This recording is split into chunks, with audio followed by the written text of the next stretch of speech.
لائے کوئی ایسا دین، ایسا مذہب اسلام کے علاوہ جو یہ ثابت کرے تھیوری آف بگ بینگ کو، جو یہ ثابت کرے ایکسپلوژن کو، جو یہ ثابت کرے کہ کائنات کی ابتدا ایک سنگولرٹی، ایک نیبولا کی شکل میں تھا، ثابت کرے اسلام کے علاوہ کوئی دھرم ہے تو لائے۔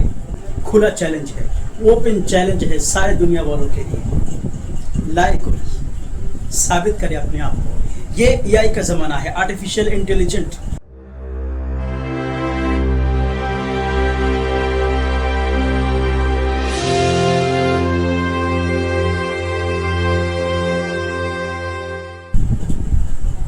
بسم اللہ الرحمن الرحیم۔ 1929 کی بات ہے، ایک بہت بڑے سائنٹسٹ تھے جن کا نام تھا ایڈوین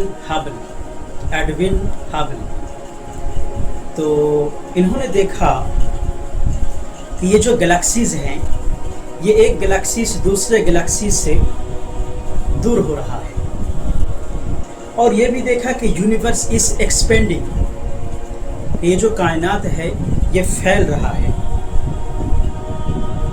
جب انہوں نے دیکھا کہ کائنات پھیل رہا ہے تو ان کو سمجھ میں یہ ایک بات آئی، وہ یہ ہے کہ پاسٹ میں، ماضی میں کائنات سکڑا ہوا تھا، کائنات اس وقت پھیل رہا ہے، اس کا مطلب پاسٹ میں، ماضی میں کائنات سکڑا ہوا تھا۔ تو یہ جو تھیوری ان کے دماغ میں آیا، انہوں نے اپنے ساتھیوں کے ساتھ جو اور بڑے بڑے سائنٹسٹ تھے ان کو بتلایا جا کر کے۔ تو سارے سائنٹسٹ نے اس تھیوری کے اوپر ریسرچ کیا، کام کیا، تو ان کو پتہ چلا تھیوری آف بگ بینگ کے بارے میں، ایکسپلوژن کے بارے میں۔ تھیوری آف بگ بینگ کیا ہے؟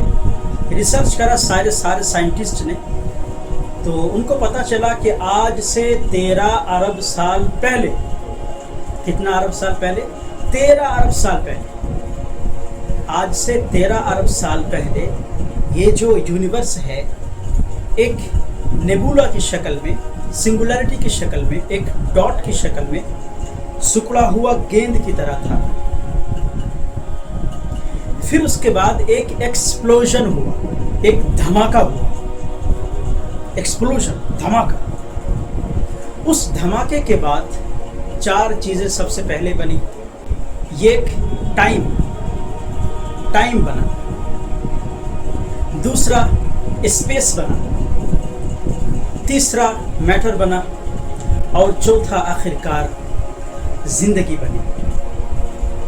پھر وہ نیبولا، سنگولرٹی، وہ کائنات جو سکڑا ہوا تھا، ایکسپلوژن کے بعد بہت زیادہ گرم تھا، بہت گرم تھا، اور پورے کائنات کے اندر ایک اسموک، دھواں، اور ساتھ ہی ساتھ جو ہے گرد غبار کے ذرات اور گیسز پورا بھرا ہوا تھا اس دھماکے کے بعد۔ اور وہ نیبولا جتنا ٹھنڈا ہوتا گیا، یہ کہکشائیں بنی، یہ گلیکسیز بنی، یہ ستارے بنے، یہ چاند بنے، یہ آسمان بنے، اور آخرکار دھرتی بنا، زندگی بنے۔ اس تھیوری کا جو ہے نام دیا سائنٹسٹ والوں نے تھیوری آف بگ بینگ۔ کیا نام دیا؟ Theory of big bang.